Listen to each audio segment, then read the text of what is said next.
हम सब मानते हैं किस्मत को, पर क्या वाकई हर चीज पहले से लिखी जा चुकी है या फिर हम अपने कर्मों से कुछ चीजों को बदल सकते हैं? मैंने अक्सर लोगों को कहते सुना है कि किस्मत में जो होता है वो होकर रहता है। पर बात ये है सोचने वाली कि अगर ऐसा होता तो फिर लोग मेहनत करना पसंद नहीं करते, लोगों की सोच मायने नहीं रखती, लोग आगे बढ़ना पसंद नहीं करते। किस्मत होती है, लेकिन वो कोई पत्थर की लकीर नहीं है, हम अपने कर्मों से उसे बदल सकते हैं। तो आज मैं सुनाती हूँ आपको एक लड़के की कहानी जिसने अपनी किस्मत अपने हाथों लिखी। रघु नाम का एक लड़का होता है, एक गरीब परिवार में उसका जन्म होता है।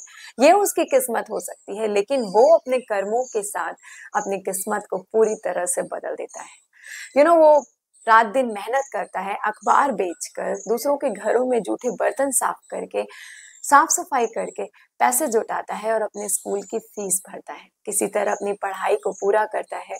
जब रात में लोग सो रहे होते हैं तो वो अपने सपनों की तैयारी में जग रहा होता है।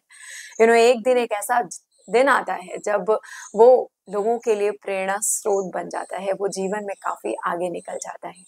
आईएएस बन करके वो ये प्रूव कर देता है कि कर्मों के साथ हम अपनी डेस्टिनी को पलट सकते हैं। के दिमाग में कभी ये सवाल आता है कि अगर डेस्टिनी जैसी चीज पहले से तय है, सारी चीजें हमारी पहले से डिसाइडेड है, तो फिर हमें भगवान ने सोचने समझने की शक्ति क्यों दी? हमें हर चीज नया और अच्छा चूज करने की शक्ति कैसे दी?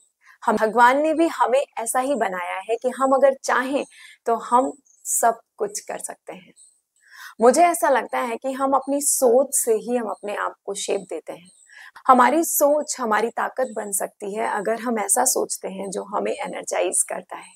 हर किसी का लाइफ एक्सपीरियंस अलग होता है। कोई महलों में पैदा होता है, कोई झोपड़ी में पैदा होता है। अब झोपड़ी में पैदा होने वाला अगर अपने आप को ये मान ले कि ये मेरी किस्मत है, तो फिर वो कभी महलों में नहीं आ पाएगा, लेकिन ऐसा नहीं है।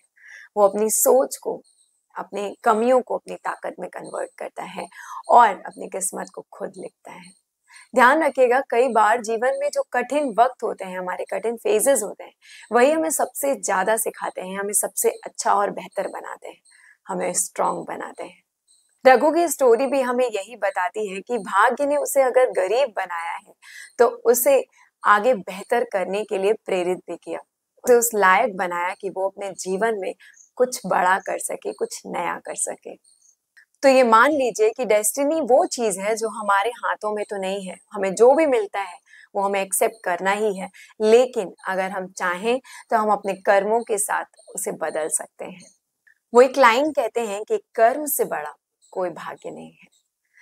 तो आज से ही मेहनत करना शुरू करिए। यकीन मानिए, किस्मत वहीं रुकती है जहां पे कर्म रुकता है।